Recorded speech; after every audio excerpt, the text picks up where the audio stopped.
सभी साथियों को मैं पीसी यादव अपनी एकेडमी प्लेटफॉर्म पर हार्दिक अभिनंदन करता हूं। आज हम पर्यावरण विषय से संबंधित मॉडल पेपर लेके आया हूं, जो पिछले वर्ष की जो परीक्षाएं हैं उन परीक्षाओं में जो प्रश्न पूछे गए हैं उन्हीं प्रश्नों का वीडियो आपके साथ साझा कर रहे हैं। आप देखेंगे ये कुल 6 प्रश्न हैं। 6 प्रश्नों का जो हमने 6 प्रश्नों की जो सीरीज तैयार की है उसका हमने नाम दिया है सुपर 6। क्या नाम दिया है? सुपर 6। सुपर 6 के माध्यम से यह पर्यावरण विषय के अंतर्गत, पारिस्थितिकी एवं पर्यावरण विषय के अंतर्गत जितने भी क्वेश्चन बनते हैं सभी क्वेश्चनों को हम हल कराएंगे। और आप वीडियो को देखें, आपको महसूस होगा कि पर्यावरण से संबंधित जितने भी प्रश्न हैं आप उसको सॉल्व करेंगे। और ये जो प्रश्न होंगे ये बहुत ही महत्वपूर्ण प्रश्न होंगे। जो महत्वपूर्ण प्रश्न हैं उन्हीं प्रश्नों को हम आपके साथ साझा कर रहे हैं। तो आज की शुरुआत हम करते हैं प्रश्न नंबर 1 से। प्रश्न नंबर 1 में प्रश्न ये है कि मरुस्थल में उगने वाले पौधे कहलाते हैं। मरुस्थल में उगने वाले पौधे कहलाते हैं, यानी मरुस्थल में जो उगने वाले पौधे होते हैं क्या कहलाते हैं? मेसोफाइट्स, हाइड्रोफाइट्स, जीरोफाइट्स, हेलोफाइट्स। यहाँ आप देखेंगे कि इसका मैंने हिंदी संस्करण भी लिख दिया है। इसका जो हिंदी में अर्थ होता है उसको मैंने सुविधा के अनुसार लिख दिया है ताकि आपको समझने में आसानी हो। यहाँ जो प्रश्न पूछा गया था ये था, ये उसमें नहीं लिखा था। तो इसमें आपको करना क्या है, आप इससे संबंधित इसकी इंग्लिश और हिंदी दोनों को याद रखेंगे तब आपको कोई समस्या नहीं होगी। तो यहाँ अगर इंग्लिश का शब्द देखें तो मेसोफाइट्स बोले तो समुद्भिद, हाइड्रोफाइट्स जलोद्भिद, जीरोफाइट्स मरुद्भिद, हेलोफाइट्स कक्षोद्भिद। तो अगर इन शब्दों के माध्यम से देखें तो यहाँ है मरुद्भिद। मरुद्भिद मरुस्थल से संबंधित है। यहाँ तो आपको आसानी है प्रश्न को हल करने में, लेकिन ये ध्यान देंगे जब प्रश्न आपको देना, उत्तर देना होगा, जब परीक्षा में देना होगा तो ये नहीं रहेगा। तो आपकी सुविधा के लिए मैंने ऐसा किया है, जबकि हकीकत में प्रश्न के जो विकल्प थे ये थे। तो इस प्रकार अगर हम देखें तो इसका उत्तर होगा विकल्प नंबर सी। विकल्प नंबर सी, जीरोफाइट्स। मरुस्थल में जो उगने वाले पौधे होते हैं, जो मरुस्थल में उगने वाले पौधे होते हैं क्या कहलाते हैं? जीरोफाइट्स। मरुस्थल में जो पौधे उगते हैं आपने देखा होगा जैसे नागफनी है, तो वहां के जो पौधे होते हैं वे, उनकी पत्तियां क्या होती हैं? मोटी होती हैं और उन पत्तियों पर कांटे भी लगे होते हैं। जो कांटे लगे होते हैं वो किस लिए लगे होते हैं? ताकि जो वाष्पोत्सर्जन की क्रिया है वो तेजी के साथ ना हो, जिससे उनके अंदर जल बना रहे, यानी नमी बनी रहे। अगर आप मेसोफाइट्स की बात करें, मेसोफाइट्स उसे कहते हैं जहां समान रूप से जलवायु और मृदा उपस्थित हो, यानी वहां कोई विषमता ना हो। जैसे हम लोगों के यहाँ जो पेड़ पौधे पाए जाते हैं इसी प्रकार के पाए जाते हैं मेसोफाइट्स। हाइड्रोफाइट्स, हाइड्रोफाइट्स माने जलोद्भिद। यहाँ जैसे आप देखते हैं कि तालाबों में यानी जल में, जलाशय में, वहाँ जो पौधे उगते हैं 2 प्रकार के होते हैं। एक तो होते हैं जो तैरते रहते हैं और दूसरे जो होते हैं उनकी जड़ें जमीन से निकलती हैं और ऊपर आके जल की सतह पर अपना विकास करते हैं। तो आप ये देखेंगे 2 प्रकार के पौधे हुए, जलीय पौधे। तो यहाँ जो जल में उत्पन्न होने वाले पौधे हैं उनको कहा जाता है हाइड्रोफाइट्स। हेलोफाइट्स को देखें तो हेलोफाइट्स कक्षोद्भिद। इसका तात्पर्य है कि जैसे जल भी हो और वहां जमीन भी हो, यानी जिससे उथला जल होता है। उथला जल आप ये देखें जैसे सुंदरबन का डेल्टा है, जो दलदली क्षेत्र होता है, दलदली क्षेत्र में जो पेड़ पौधे उगते हैं उनको हेलोफाइट्स के नाम से जाना जाता है। तो इस प्रकार इस प्रश्न का उत्तर है विकल्प नंबर सी, यानी जीरोफाइट्स। प्रश्न नंबर 2 देखें तो पौधे किस प्रकार का जल अवशोषित करते हैं? आपको मालूम है कि जो पौधे होते हैं, पेड़ पौधे होते हैं, एक उत्पादक होते हैं। क्या होते हैं बेटा? उत्पादक होते हैं। तो पेड़ पौधों को जरूरत क्या होती है? उनको जल की आवश्यकता होती है, खनिज लवण की आवश्यकता होती है, सूर्य के प्रकाश की आवश्यकता होती है, कार्बन डाइऑक्साइड की आवश्यकता होती है। तो आदि सब जब ये चीजें मिलती हैं तब जाके पेड़ का विकास होता है, पौधों का विकास होता है। जो वे जल अवशोषित करते हैं यानी पृथ्वी से जो जल खींचते हैं उस जल को क्या कहा जाता है? विकल्प नंबर ए गुरुत्वीय जल, विकल्प नंबर बी केशिका जल, विकल्प नंबर सी आर्द्रता जल, विकल्प नंबर डी क्रिस्टलीय जल। अगर इन जलों के बारे में जानें तो सर्वप्रथम लिखा है गुरुत्वीय जल। गुरुत्वीय जल उस जल को कहते हैं जो जल गुरुत्वाकर्षण की शक्ति के कारण, पृथ्वी की गुरुत्वाकर्षण शक्ति के कारण नीचे चला जाता है। जैसे जो पानी तालाबों में होता है, जलाशयों में होता है, उसका कुछ भाग तो वाष्पोत्सर्जन क्रिया के द्वारा वायुमंडल में चला जाता है, लेकिन उसका कुछ भाग जमीन की सतह जो नीचे का हिस्सा होता है उसमें रिस रिस करके चला जाता है, क्योंकि गुरुत्वाकर्षण की शक्ति के कारण जल नीचे जाता है और वह कहाँ तक पहुंच जाता है? जहां वाटर लेवल होता है, यानी जल का जो लेवल है वहां तक पहुंच जाता है। तो इस प्रकार के जल को पौधे नहीं प्राप्त कर पाते, पौधे गुरुत्वीय जल नहीं पाते, यानी उसका अवशोषण नहीं करते। विकल्प नंबर बी देखें केशिका जल। केशिका जल उस जल को कहते हैं जैसे जो मिट्टी के कण है, मिट्टी के कणों के बीच में जो रिक्त स्थान होता है वहां पर जल की मात्रा होती है और वही जल केशिका जल के रूप में जाना जाता है। अगर आप एग्जाम्पल समझें, जैसे किसी डिब्बे में आप कंचे को भर दीजिए, कंचे को भरने के बाद आप देखेंगे उसमें कंचों के बीच में रिक्त स्थान बनता है। अगर डिब्बा कंचों से भर गया तो क्या उसमें और कंचे आएंगे? नहीं आएंगे, लेकिन उसमें जब पानी डालेंगे तो पानी उसमें आएगा, क्योंकि कंचों के बीच में जो रिक्त स्थान है वहां किसकी उपस्थिति होगी? जल की उपस्थिति होगी। इस ऐसे ही मिट्टी के कणों के बीच में जो रिक्त स्थान होता है वहां जो जल उपस्थित होता है उस जल को कहते हैं केशिका जल, और इसी जल को पौधे अवशोषित करते हैं। किस जल को? केशिका जल को। तो इस प्रकार प्रश्न नंबर 2 का जो सही विकल्प है, सही आंसर है वो है विकल्प नंबर बी। अगर आर्द्रता जल की बात करें तो ये कैसा जल है? जो मिट्टी के कण है उसके चारों तरफ जो वाष्प के रूप में है, किस रूप में है? वाष्प के रूप में। तो वो जल क्या कहलाता है? आर्द्रता जल कहलाता है। क्या कहलाता है? आर्द्रता जल कहलाता है। और विकल्प नंबर डी क्रिस्टलीय जल। क्रिस्टलीय जल उस जल को कहते हैं जो मिट्टी के कणों के साथ रासायनिक रूप से सम्मिलित रहता है। किस रूप से? रासायनिक रूप से उसके आसपास बना रहता है। तो इस प्रकार के जल कहलाते हैं क्रिस्टलीय जल। क्रिस्टलीय जल को ही रवे का जल कहते हैं। क्या कहते हैं? रवे का जल। तो इस प्रकार आप देखेंगे प्रश्न नंबर 2 का जो सही उत्तर है केशिका जल है। प्रश्न नंबर 3 में खाद्य जाल में ऊर्जा का प्रवाह होता है। खाद्य जाल, ध्यान देंगे ये खाद्य जाल लिखा है। खाद्य जाल है क्या? जैसे आप जानते होंगे खाद्य श्रृंखला, जिसको इंग्लिश में कहते हैं फूड चेन, ये है खाद्य जाल, इसको कहते हैं फूड वेब। दोनों में अंतर है। अंतर कैसे है उसको समझें। खाद्य श्रृंखला में क्या होता है? खाद्य श्रृंखला में जैसे आप देखते होंगे जो पेड़ पौधे हैं, पेड़ पौधे क्या है? उत्पादक। क्या है? उत्पादक।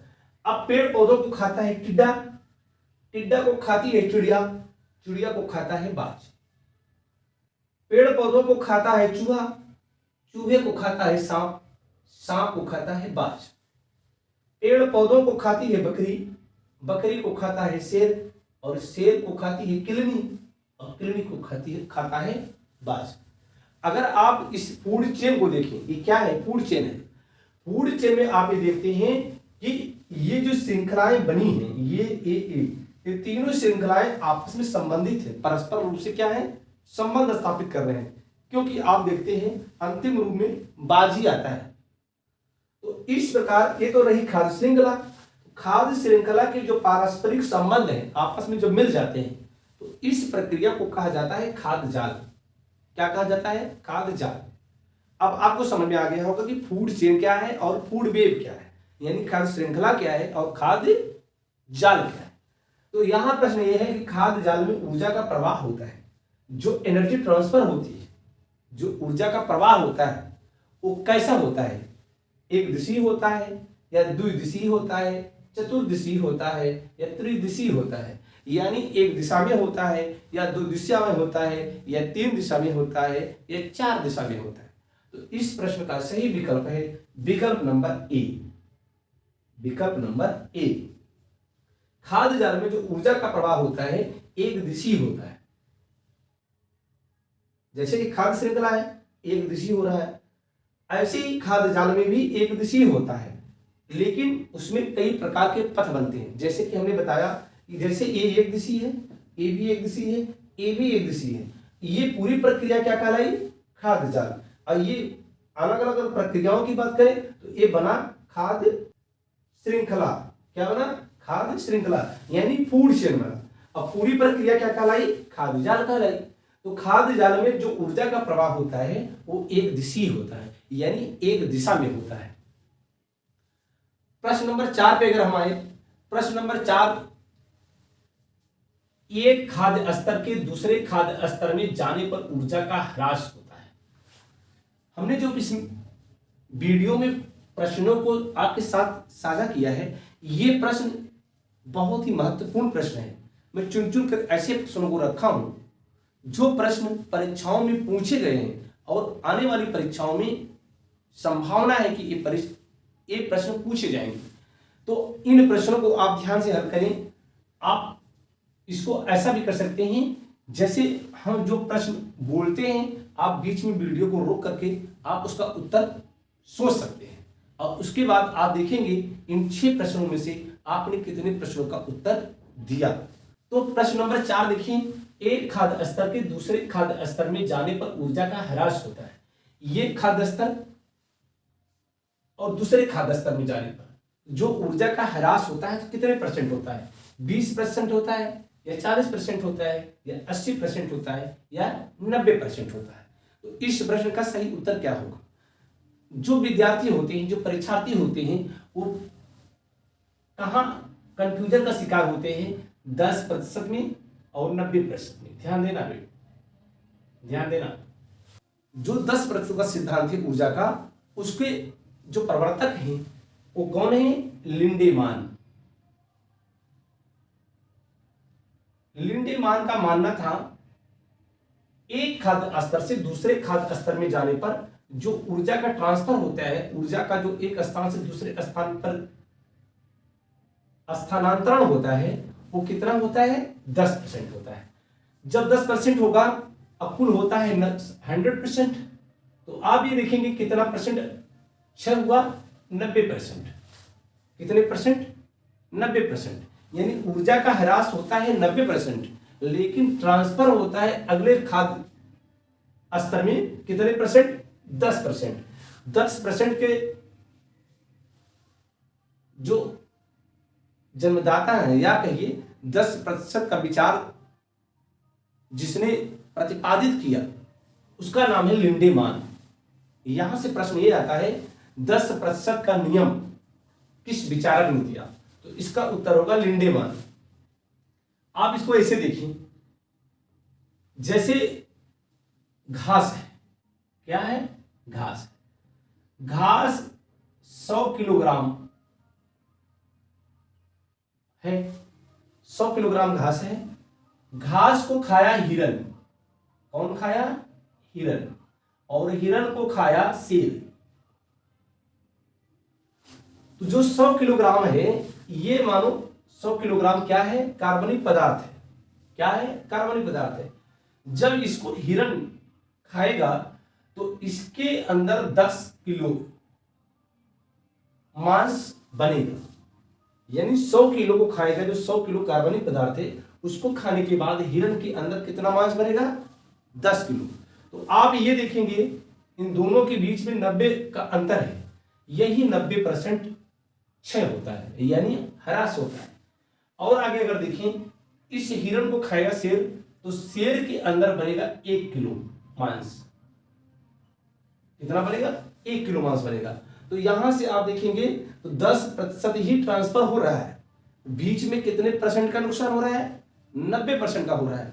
तो इस प्रश्न का जो संदेह है आप इसको दूर रखें कि 10% ऊर्जा का स्थानांतरण होता है लेकिन 90% ह्रास होता है।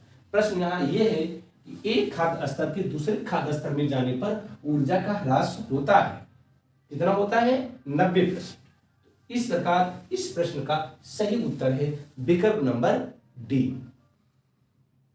प्रश्न नंबर 5, सूर्य प्रकाश में उगने वाले पादपों को कहते हैं, जो सूर्य के प्रकाश में उगने वाले पौधे होते हैं उनको क्या कहा जाता है? आप देखते हैं इसका सबसे सटीक उदाहरण है, जैसे सूर्यमुखी है। कौन? सूर्यमुखी। सूर्यमुखी सूर्य के प्रकाश में उगता है। आपके दिमाग में ये प्रश्न आ सकता है कि सूर्य के बिना कोई पौधा उगेगा कैसे? ये भी तो आ सकता है, लेकिन यहाँ मुख्य रूप से ये पूछा है कि सूर्य के प्रकाश में जो उगने वाले पादप होते हैं उनको क्या कहा जाता है? तो उनको क्या कहा जाता है? विकल्प नंबर ए आतापोद्भिद, विकल्प नंबर बी छायारागी, विकल्प नंबर सी मरुद्भिद, विकल्प नंबर डी शैलोद्भिद। आप अगर इन प्रश्नों पर गौर से ध्यान देंगे तो आप सही उत्तर दे देंगे। देखिए विकल्प नंबर ए क्या है? आतापोद्भिद। अब सूर्य के प्रकाश में होगा क्या? ताप हो, गर्मी होगी, उष्मा होगी, तो उसमें उगने वाले पौधे कहलाएंगे आतापोद्भिद। क्या कहलाएंगे? आतापोद्भिद। तो इस प्रकार इस प्रश्न का सही उत्तर है विकल्प नंबर ए। अगर विकल्प नंबर बी की बात करें तो छायारागी है। छायारागी उस प्रकार के पौधों को कहा जाता है, उस प्रकार के पादपों को कहा जाता है जो छाया में उगते हैं, मतलब उनके लिए सूर्य का प्रकाश उतना महत्वपूर्ण नहीं है, वो पेड़ की छाया में भी उग जाते हैं। विकल्प नंबर सी मरुद्भिद। मरुद्भिद आपने यहां देखा जीरोफाइट्स, यानी जो मरुस्थल में उगने वाले पौधे हैं वो क्या कहलाते हैं? मरुद्भिद। शैलोद्भिद उन प्रकार के पेड़ों को कहते हैं, उन प्रकार के पादपों को कहते हैं जो चट्टानों पर उगते हैं। जो चट्टानें होती हैं, कठोर सतह होती है, वहां पर जो उगने वाले पौधे हैं वो कहलाते हैं शैलोद्भिद। तो इस प्रकार देखते हैं प्रश्न नंबर 5 में सूर्य प्रकाश में उगने वाले पादपों को कहते हैं आतापोद्भिद। क्या कहलाते हैं? आतापोद्भिद। आपको वीडियो कैसा लग रहा है इसको जरूर बताएं, ताकि जरूरत पड़ने पे हम इसमें और सुधार कर सकें और कठिन से कठिन प्रश्न समावेश कर सकें। प्रश्न नंबर 6 देखिए, मृदा में अम्लीयता कम करने के लिए मृदा में निम्न में से किनके चूर्णों का मिश्रण मिलाया जाना चाहिए? ये अम्लीयता की बात है। अम्लीयता और क्षारीयता, जैसे जो जल होता है, जल उदासीन होता है क्योंकि उसका पीएच मान 7 होता है। कितना होता है? 7 होता है। जिसका पीएच मान 7 से कम होता है वो कहलाते हैं अम्लीय। क्या कहलाते हैं? अम्लीय। और जिसका 7 के ऊपर होता है पीएच मान वो कहलाते हैं क्षारीय। क्या कहलाते हैं? क्षारीय। और जो 7 पे है वो है उदासीन, और उदासीन का उदाहरण है पानी यानी जल। ऐसे ही मृदा होती है यानी मिट्टी होती है। मृदा जो होगी अगर उसका पीएच मान 7 से कम है, ये 7 है, 7 से अगर कम होगा ये मृदा कहलाएगी अम्लीय। क्या कहलाएगी? अम्लीय। अगर 7 के ऊपर है, मतलब 8 है, 9 है या 10 है, तो इसको कहा जाएगा क्षारीय। क्या कहा जाएगा? क्षारीय। क्षारीय मृदा उस मृदा को कहते हैं जिसका पीएच मान 7 से ज्यादा होता है। पीएच मान 7 से ज्यादा होता है। इस प्रकार की मृदा को हम लोग आम बोलचाल की भाषा में ऊसर कहते हैं, और आंचलिक भाषा देखेंगे गांव देहात में उसको रेह कहते हैं, कहीं कहीं कल्लर कहते हैं। जो ऊसर होता है वो किस प्रकार की मृदा होती है? क्षारीय मृदा होती है। अम्लीयता किसमें होती है? जो 7 से कम होता है। यहां एक महत्वपूर्ण तथ्य है, उसको भी जान लें। पेड़ पौधों के लिए 6 से लेकर के 7.5 यानी 6.0 और 7.5, 6.0 से लेकर के 7.5 तक ये जो पीएच मान होता है वो पेड़ पौधों के लिए यानी पादपों के लिए क्या होता है, अनुकूल होता है। क्या होता है, अनुकूल। मतलब पेड़ पौधे अपना अगर सबसे अधिक विकास करते हैं तो जिस मृदा का पीएच मान 6 से लेकर के 7.5 तक है, उस प्रकार की मृदा में पादपों का विकास समुचित तरीके से होता है। तो यहां प्रश्न क्या है, प्रश्न यह है कि मृदा में अम्लता कम करने के लिए मृदा में निम्न में से किनके चूर्णों का मिश्रण मिलाया जाना चाहिए। यानी अगर अम्लता को खत्म करना है तो किस प्रकार के चूर्ण उसमें शामिल किए जाएं जिससे अम्लता दूर हो जाए। तो विकल्प नंबर ए है यूरिया एवं फास्फेट, विकल्प नंबर बी डोलोमाइट एवं सल्फर, विकल्प नंबर सी डोलोमाइट एवं जिप्सम और विकल्प नंबर डी डोलोमाइट एवं चूना पत्थर। अगर इन विकल्पों में नजर डालेंगे तो इसका सही विकल्प जो होगा, जो उत्तर होगा वो विकल्प नंबर डी होगा, डोलोमाइट एवं चूना पत्थर। डोलोमाइट एवं चूना पत्थर को मिलाने पर जो इसका चूर्ण तैयार होगा, अगर वो अम्लीय वाली मृदा में मिला दिया जाता है या उसमें डाल दिया जाता है तो उस मृदा में अम्लता कम हो जाएगी। अब क्षारीय मृदा, उसकी क्षारीयता कैसे कम होगी, तो उसमें चूना पत्थर की जगह मिला दिया जाएगा जिप्सम। क्या मिला दिया जाएगा, जिप्सम। जिप्सम को खेत में फैला दिया जाता है जो ऊसर होता है और उसकी मेड़बंदी बढ़िया की जाती है, पानी उसमें भरा जाता है, कुछ दिन तक उसको पानी को रखा जाता है, फिर पानी को नाली के माध्यम से बाहर निकाल दिया जाता है। ध्यान ये देना है कि उसमें जो क्षारीयता का अंश है, क्षारीयता का अंश है, जिप्सम डालने से वो कम हो जाता है। तो क्षारीयता कम करने के लिए जिप्सम का प्रयोग किया जाता है और अम्लता कम करने के लिए डोलोमाइट एवं चूना पत्थर का प्रयोग किया जाता है। तो एक प्रश्न यहीं पर समाप्त होता है। ये जो सुपर 6 की श्रृंखला है पर्यावरण एवं पारिस्थितिकी की, ये अनवरत चलती रहेगी। इससे संबंधित हम और वीडियो आपके साथ साझा करेंगे और वे प्रश्न लाएंगे जो प्रश्न आपकी परीक्षा के लिए महत्वपूर्ण होंगे यानी उपयोगी होंगे। आप ऐसे ही अपना प्यार और स्नेह बनाए रखें। यहाँ इस प्लेटफॉर्म पर जो भी वीडियो आपको दिए जा रहे हैं ये बिल्कुल निःशुल्क है, इस पर कोई शुल्क नहीं है। केवल आपसे विनम्र निवेदन है कि अगर आपको वीडियो पसंद आता है, वीडियो के कंटेंट आपको पसंद आते हैं तो आप लाइक करें और अपने दोस्तों के बीच में शेयर जरूर करें। और कुछ भी अगर मार्गदर्शन देना चाहें तो आप कमेंट बॉक्स में देंगे। आपका हम तहे दिल से सम्मान करते हैं और आपकी समस्या का निराकरण करने का प्रयास करेंगे। तो इस प्रकार आज का वीडियो यहीं पर समाप्त होता है। अगली बार पुनः सुपर 6 के प्रश्नों के साथ उपस्थित होऊंगा। तब तक के लिए जय हिंद। आप अपना ख्याल रखें, स्वस्थ रहें, मस्त रहें।